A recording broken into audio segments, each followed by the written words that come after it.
Hello there and welcome. This is Mikhail or Michael speaking, and as always, I want to say thank you all who decided to support me financially, be it through Patreon, PayPal, or Super Thanks. I really appreciate it, so thank you friends and have a great day. Today's video I will start with the Arikhiv front and with now infamous Pyatykhatky village. Situation here remains to be extremely dynamic, but as you can see, this map was updated, and according to this map, Russians were able to capture this forest that is located to the west of the settlement and the settlement itself. Also, according to these news, Ukrainians were forced back to Lepkove and to this farm area here. This was a result of a Russian counter-attack here in this sector.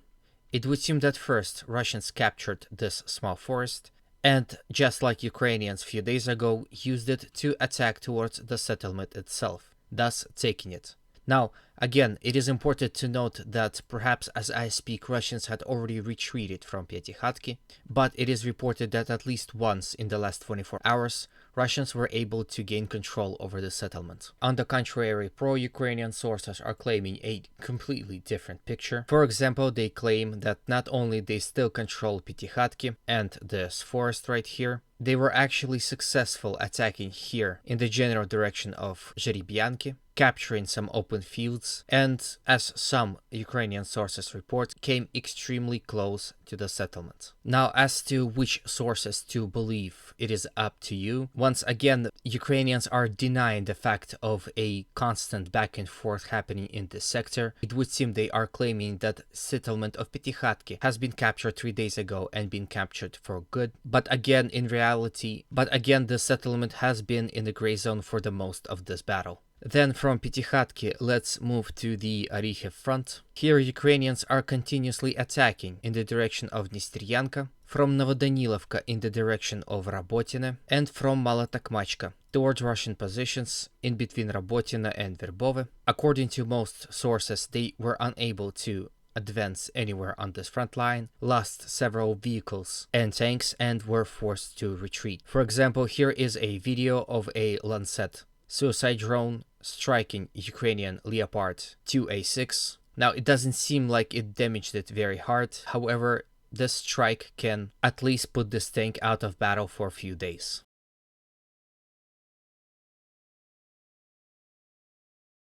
And if this tank would be damaged somewhere in the gray zone, this would mean that they won't be able to reach and recover the tank for a long time. Here is also another video of another suicide drone strike on Ukrainian armor.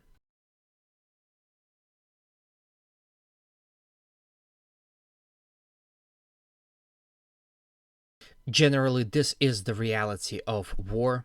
As soon as Ukrainians start to advance, they are quickly spotted by the Russians, and Russians are prepared for a Ukrainian attack. So Ukrainians, even according to pro-Ukrainian sources, were unable to achieve any success here. Then let's move to Vremivka tactical bridgehead, which is located here. Ukrainians were unsuccessfully attacking from Livadne towards Priutne, as well as from Novodarivka. It has been reported that this sector here is being demined by Ukrainian forces. It would seem that soon they might launch an attack towards Rivnopol and across this open field. I must remind you that this is the high grounds and they are very important in defense of Staromayorsky and Urozhaine. The fall of Neskuchne, Starozhove and Makarivka a week prior was partially due to the fact of Russians retreating from these positions on these tactical heights. Especially heavy fighting once again were reported here in this sector, where Ukrainians were attacking towards Urozhaine, towards Russian positions between Novodonetsky and Urozhaine, and from Zlata Niva towards Novodonetsky itself. Once again, there are no reports of Ukrainian success in this sector. While we're here, I want to show you a video of an unsuccessful Russian counterattack. Unfortunately, it is unclear where exactly this Russian counterattack took place, but I hope this video will provide you with an idea that this is a very difficult and extremely brutal war for both sides, and both Russians and Ukrainians have a long way to go to the victory.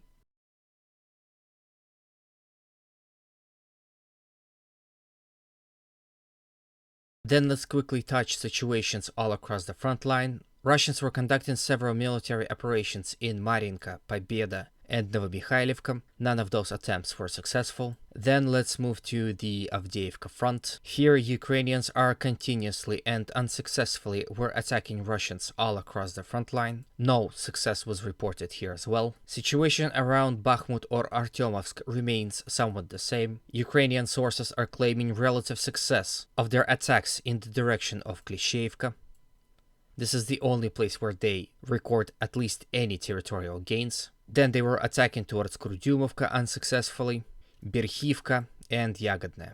If you remember, a few days ago I reported of a Ukrainian attack that was happening in the general direction of Solidar. Here Ukrainians were unable to breach Russian defensive lines, and after a few days of fighting were forced to retreat back to their prior positions. Then interesting news are coming from Spirne. It is being reported that Russians here had a relative success advancing towards this small settlement. It is unclear of a territorial gains exactly. As you can see, Russians have already entered the settlement and the fighting is now happening within it. From here, let's visit Serebryansky forest. If you remember yesterday, there were some territorial changes. Since the last week, fighting here intensified heavily. It would seem that both Russians and Ukrainians are fighting heavily within this sector, with intense artillery duels. And as a result of that fighting, Russians were able to advance here in Serebryansky forest and take about this much territory from the Ukrainian forces. So as you can see, slowly but surely Russians are pushing out, squeezing, I must add, Ukrainians out of this forest. Once again, like I said in my previous video, fighting in forests is especially hard, and even this much territory captured by any side should be praised. Overall, Russians have been attacking all across the front line, with Ukrainians answering them with their own counterattacks.